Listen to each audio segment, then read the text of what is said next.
have got to start looking better on here. Lately, my appearance has been looking like someone's been pressing randomize on The Sims. Hi, my gorgeous little divas. My name's Paige. If you don't know me, hi. Nice to meet you. Welcome. So it is currently 1 in the morning. I have to kind of keep it down because my roommates are definitely asleep.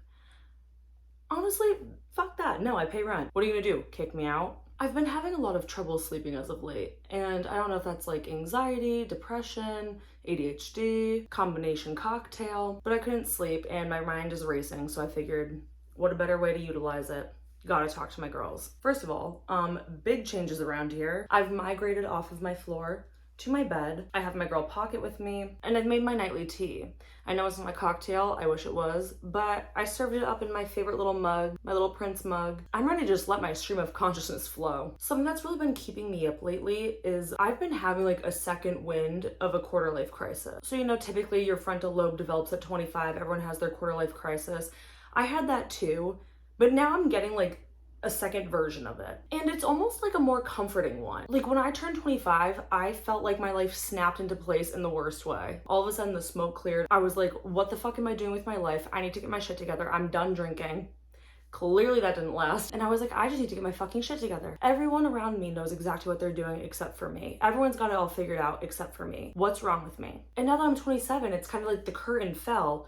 And I've realized that no one knows what the fuck they're doing. And in a way, it's kind of comforting. Like, fuck it, my parents are in their 60s. They probably don't even know what the fuck they're doing. But it's like at 25, I had applied such a pressure to myself that was unnecessary. And now I'm starting to like relieve it from myself. It's kind of like a self-soothing thing, but anytime I start to like stress myself out and I don't know what the fuck I'm doing with my life, I remind myself like, it's okay, everything works out, and I'm not alone in this. I also think it's so hard, not even just living in LA, but living anywhere, like with social media and stuff now. It's like you can compare yourself to everyone who's online, and you see so many people who are younger than you and maybe more successful or doing what you want to do, and they're far more talented at it or achieving more than you are. And it's so easy to like get down on yourself for shit like that. And I think me personally, it stops me from doing a lot of the shit that I want to do. Like even with my art from time to time, I love to draw and I think I'm pretty decent at it, and it's just something I really enjoy doing. But then it's like sometimes when I post it, I get self-conscious, or like I don't want to post it because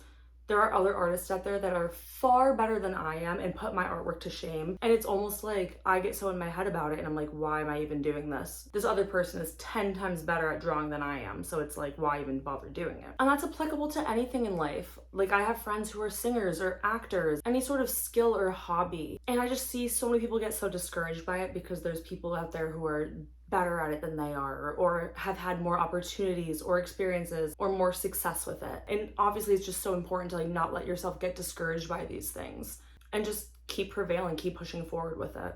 Your 20s are a weird fucking time, man, for a multitude of reasons. I feel like so many of my friends talk about things that they want to do. Whether it's moving or getting a new job, ending a relationship, changing career paths, whatever the case might be, I think the thing that holds people back the most is this false sense of the perfect time. Like, oh, well, once I save X amount of money, I can move. Or no, I can't quit my job because I don't have my dream job yet, and the next position I want has to be my dream job. Or I'm unhappy in this relationship, but I can't break up with them right now. It's a bad time. It's not the right time. The reality is there's never a perfect time to do anything. And that is probably my biggest piece of advice I can give to anyone. I have so many people in my life ask me, how did you move to LA? How did you take the first step? And to be honest, I fucking didn't. There was no first step. I threw myself in stumbling. There was not one step taken. I fumbled my entire way through until finally I fucking stood up, and then I started walking. Quick little life story. I'm from Massachusetts. I moved out to LA 5 years ago in 2020. And at the time, all I knew was that I wanted to be in LA. I didn't have a job. I didn't have any money. I didn't have a car. I didn't have a plan. I didn't even have a goddamn apartment. When I tell you I had nothing, I moved out here with a suitcase and a fucking dream. And when you want something really fucking bad, I think you just make things happen. And I remember feeling so fucking terrified and so uneasy and thinking, I don't even have a job. I have no fucking money. I think I literally had $100 in my bank account at the time. That's not an exaggeration. I ended up moving out here and I lived on a mattress for 2 or 3 months at my friend's place.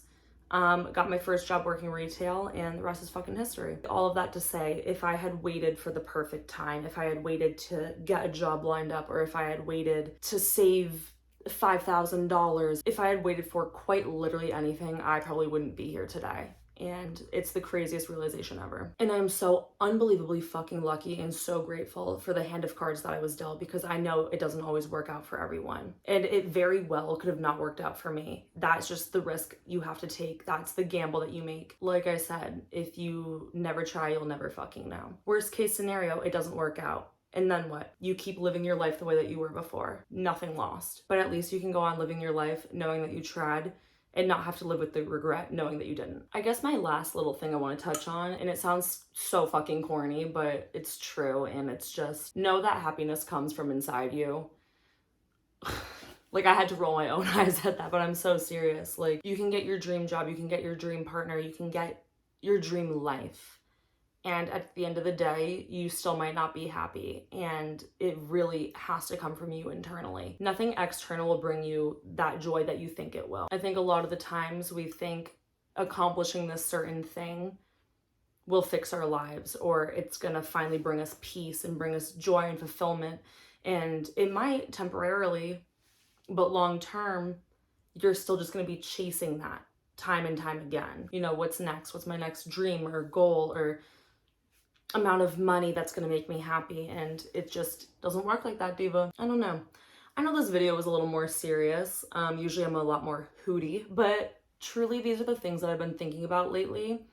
And I wanted to sit down and give you guys some life advice from a bitch in her late 20s. Hopefully this resonated with some of you, because Lord knows I needed to hear this when I was 20. I love you all so very much, and like I said, 20s are fucking weird, man. No one has it figured out. Bye, divas.